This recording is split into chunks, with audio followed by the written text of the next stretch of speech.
A major tech shakeup is underway. For hundreds of years, governments have kept tight control over our cash. But soon, their money monopoly could grind to a halt.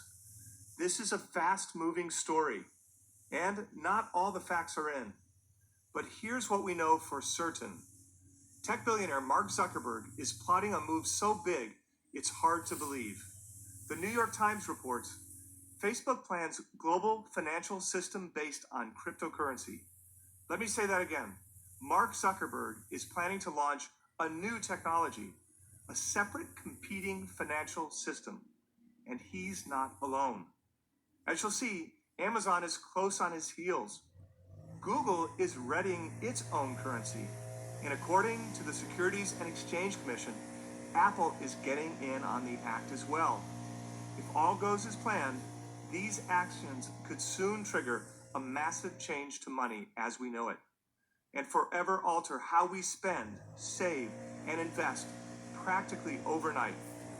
In response, Fidelity has rolled out a whole new division to help its wealthy clients prepare. TD Ameritrade has called the pace of this development amazing. And Goldman Sachs admits it will redefine the way we transact. And if that sounds incredibly far-reaching, that's because it is. Now, there's a reason why this is happening, which very few understand.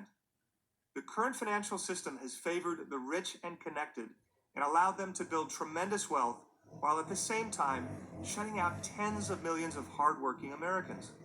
But today, radical changes are on the horizon.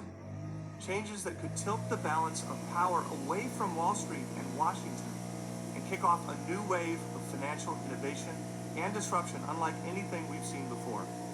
And for investors, it adds up to an opportunity to generate immeasurable wealth in a short period of time. More on that in a moment. But first, I'm sure you're wondering who I am and why I'd make such a claim. My name is Jeff Brown. I just recently was invited back to Washington, D.C., where I play an active role in the Chamber of Digital Commerce. It's the world's top trade association for digital assets, which includes entirely new currencies like Facebook's Libra. And its members include executives and insiders from dozens of top tech firms, from Accenture to Microsoft and BitPay to Wells Fargo. Prior to that, I spent the last 26 years working with some of the most advanced technology companies in the world.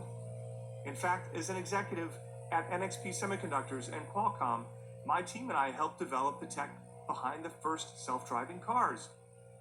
During my tenure, Qualcomm stock more than doubled, and NXP stock grew as much as 761%. Since leaving the corporate world, I've taken stakes in dozens of tiny firms, including Intabio, which is up 900%, Infospace, which went up 743%, or Anadarko, which went up 4,300%. All told, I've made over 100 early-stage investments with a success rate of 93%. And I've been able to live a kind of life most people can only imagine. Today, I have the good fortune to live in the richest community in America. I've spent the last year as a student at Yale as part of an intensive business leadership program.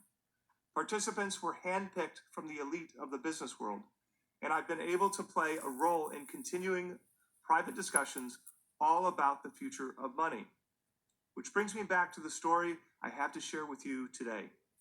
I just returned from a private meeting with some of the top lawmakers